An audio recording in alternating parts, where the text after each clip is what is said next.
Let's go ahead and bring in former Israeli ambassador to the United States, Michael Oren. Sir, here's a post from President Biden on X earlier this afternoon. He writes, over the coming days, the U.S. will make another push with Turkey, Egypt, Qatar, and Israel and others to achieve a ceasefire in Gaza with the hostages released and an end to the war without Hamas in power. The Biden administration clearly feeling that this ceasefire, even if it only lasts 2 months, is giving the IDF room that they need to move forward and to help the U.S. get these hostages out of Gaza. Do you agree with that?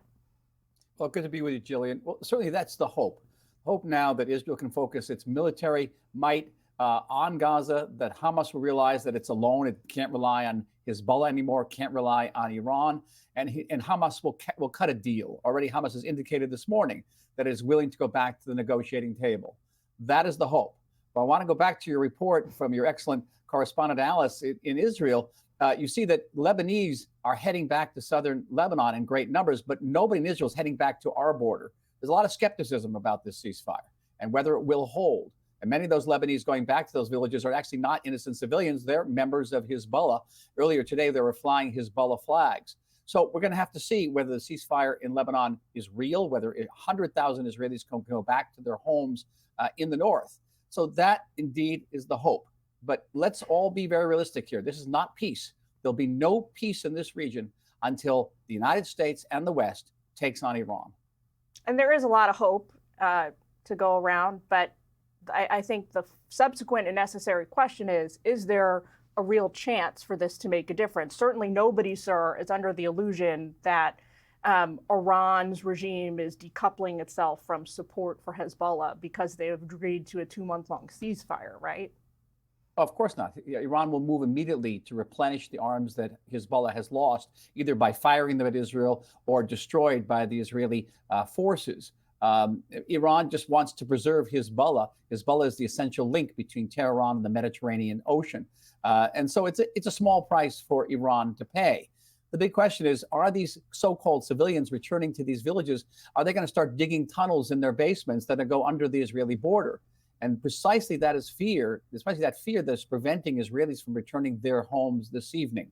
So again, skepticism, a somber mood here, but also some hope that maybe there can be progress toward releasing 101 hostages, many of them still alive, in the hands of Hamas in Gaza.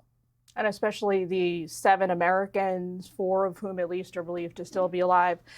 Bigger picture here for a moment, hopes and prospects for some kind of a broader peace deal. My colleague Brett Baer had Ambassador Michael Herzog on last night and asked him what he thinks the chances are of some kind of Saudi-Israeli peace deal during the coming few weeks that Biden has left in office. His answer surprised me. Maybe it surprised you as well. Take a listen.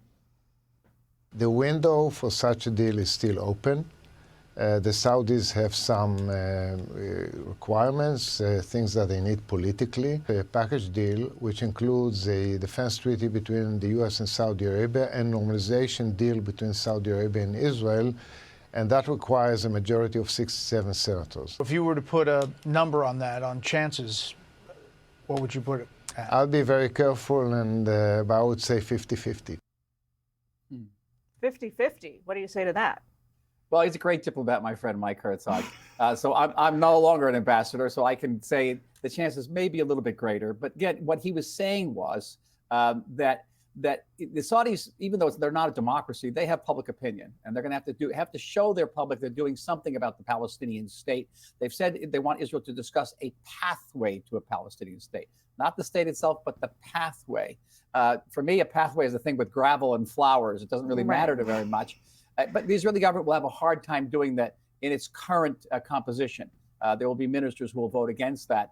It may bring Israel to the point, either have peace with Saudi Arabia or go to elections.